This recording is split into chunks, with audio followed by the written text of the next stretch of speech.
Hello viewers, हम आ गए हैं last question of this chapter miscellaneous exercise 7 पे।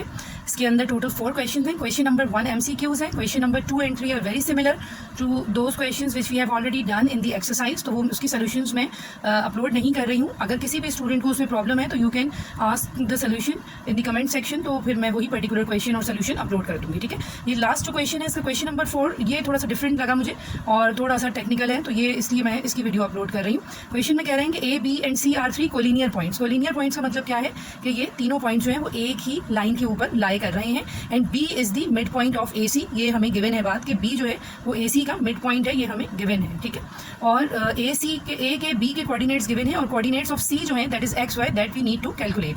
अच्छा, अब देखें कि हमारे पास क्योंकि B हमें गिवन है कि वो मिड पॉइंट है, तो हम मिड पॉइंट फॉर्मूला पे ही जाएंगे, यानी B के जो कोऑर्डिनेट्स होंगे हमारे पास वो बराबर होंगे A will be considered as x1 y1 and C will be considered as x2 y2, और ये हम फॉर्मूला इसके ऊपर लगा सकते हैं।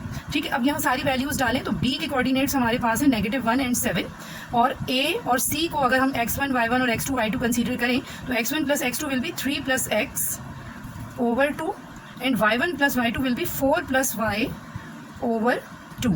ठीक है, अब यहाँ पे देखें कि इससे आगे फर्दर फिलहाल हमें सोल्यूशन का कोई भी नहीं नज़र आ रहा है ये चीज़, क्योंकि यू कैन सी के 3 and x and 4 and y could not be added. अब क्या करेंगे यहाँ पे, अब हम एक लॉजिक यूज़ करेंगे कि by equality of order pairs. यहाँ पे देखें कि ये दोनों साइड्स के ऊपर, राइट और लेफ्ट के ऊपर, ये हमें ऑर्डर पेयर्स बेसिकली गिवन है।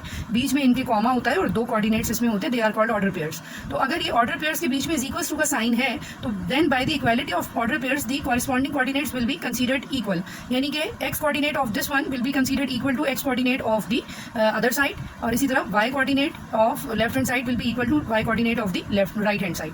तो by this -1 is equals to 3 plus x over 2, और यहाँ पे हमें मिल जाएगा कि 7 will be equals to 4 plus y over 2। ये बिल्कुल नई टेक्निक है जो अभी तक इस चैप्टर में कहीं पर भी यूज़ नहीं हो रही थी, तो इसको ध्यान से देखें। अब देखिए हमें x मालूम करना है, तो मैं 2 को इधर क्रॉस मल्टीप्लाई करवा दूंगी -1 के साथ, तो इट विल बी -2, और यहाँ पे रह जाएगा 3 प्लस x कैलकुलेट करना है, तो 3 को मैं मूव करवाऊंगी अदर साइड पर, तो ये इस तरह से -3 हो जाएगा और ये बन जाएगा x की वैल्यू हमें मिल जाएगी -5। ठीक है, अब हम इस साइड पर आ जाते हैं। यहाँ पे देखें कि ये 2 जो है वो 7 के साथ क्रॉस होगा, 2 7 14, और यहाँ पर राइट साइड पे it will be 4 plus y, 4 अब अदर साइड मूव होगा तो 14 minus 4 is equals to y and 14 minus 4 is 10 is equals to y। तो इस तरह से हमारे पास x और y जो हमें कैलकुलेट करना था it will B -5 and 10। And this is the end of chapter number 7 along with miscellaneous exercise. इसकी प्लेलिस्ट भी अपडेट कर दी है, you can find all the solutions of chapter number 7। और other than that if you want any more solutions of any question miscellaneous में या किसी भी question की फर्दर कुछ भी एक्सप्लेनेशन आप लोगों को रिक्वायर्ड है, तो you can ask me in the comment section. So thank you.